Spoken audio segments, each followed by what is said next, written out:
TDP ఉమ్మడిగా మరి భారీ బహిరంగ సభనైతే తాడేపల్లిగూడెంలో నిర్వహిస్తూ ఉంది. మరి పొత్తు ఖరారైన తర్వాత మొదటి జాబితా అభ్యర్థులను కూడా విడుదల చేసిన తర్వాత మొదటిగా ఏర్పాటు చేసిన భారీ బహిరంగ సభ ఇది. మరి ఈ సభను పర్యవేక్షించడానికి అలాగే ఇక్కడ ఏర్పాట్లు ఎలా జరుగుతున్నాయి, సభా ప్రాంగణం కావచ్చు అలాగే సభా వేదిక కావచ్చు ఎలా ఏర్పాట్లు జరుగుతున్నాయని మార్నింగ్ నుంచి అలాగే నిన్నటి నుంచి కూడా టీడీపీకి సంబంధించిన జనసేనకు సంబంధించిన కార్యకర్తలు జన సైనికులు కూడా పర్యవేక్షిస్తూ ఉన్నారు. సిఎంఆర్ షాపింగ్ మాల్ మన హైట్ నగర్ లో భాగ్యలతా కమాన్ పక్కన ఫిబ్రవరి 29న ప్రముఖ సినీ తారలచే గొప్ప ప్రారంభం. ప్రస్తుతం మొదటి విడతలోనే 5 టీడీపీ జనసేన అభ్యర్థులను రిలీజ్ చేశారు. జనసేనకు సంబంధించిన 5 అభ్యర్థుల్లో కాకినాడ రూరల్ ఎమ్మెల్యే అభ్యర్థిగా మరి నానాజీ గారు ఉన్నారు. నానాజీ గారితో మాట్లాడదాం. సార్, మీ గెలుపుపై మీ ఎక్స్పెక్టేషన్స్ ఏంటి, అలాగే మీ ధీమా ఏంటి సార్? నాదేమో పవన్ కళ్యాణ్ గారు. నాకు పొత్తు లేకపోయినా సరే నాదేమో పవన్ కళ్యాణ్ గారు. నేను ఖచ్చితంగా నెక్కుతాను పవన్ కళ్యాణ్ గారు ఫోటో వెనకాల పెట్టుకుని. ఎందుకంటే లాస్ట్ టైం నేను ఇంచుమించు గెలిపించిన దాకా పోటాపోటీగా వచ్చినటువంటి వ్యక్తిని.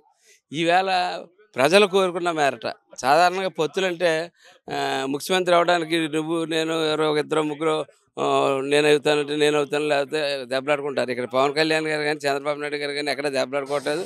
వాళ్ళు ఎప్పుడు కలుద్దామని అనుకోవడం లేదు. కానీ ప్రజలైతే కోరారు ఇవాళ మీరిద్దరు కలాల రాక్షస పరిపాలన అంతం చేయాలని చెప్పి ప్రజలు కోరిన మేర ఈవేళ వచ్చినటువంటి పొత్తు. కాబట్టి ప్రజలు కోరుకున్న మేర వచ్చిన పొత్తు ఖచ్చితంగా విజయం సాధిస్తుంది. 2 పార్టీలు కూడా ఒకే పొత్తుపై నిలబడి మొదటి సభగా ఈరోజు జరుగుతూ ఉంది. ఈ సభ ద్వారా అధికార పార్టీకి ఏం చెప్పబోతుంది అనుకుంటున్నారు? జనసేన పార్టీ అధినేత కావచ్చు, టీడీపీ పార్టీ అధినేత కావచ్చు. వేదిక చూసే జడుచుకుంటున్నారు వైసీపీ వాళ్ళు. ఈ దేశంలోనే ఇంత పెద్ద వేదిక ఎప్పుడు ఏ రాజకీయ పార్టీ పెట్టలేదు. అట్లాగే ఇంత పెద్ద సభ ఎవరో జరపలేదు. ఆల్రెడీ మీకు తెలిసే ఉంటుంది, ఓటమి ఒప్పుకున్నటువంటి ఏకైక ముఖ్యమంత్రి, చాలా గౌరవంగా ఓటమి ఒప్పుకున్న ఏకైక ముఖ్యమంత్రి జగన్మోహన్ రెడ్డి. గౌరవంగా దిగిపోతానని అతనే చెప్పాడు.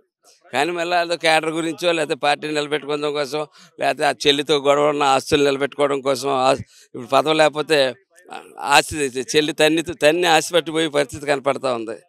దాని గురించో మొత్తం మీద రంగంలో అయితే మిగిలాడు.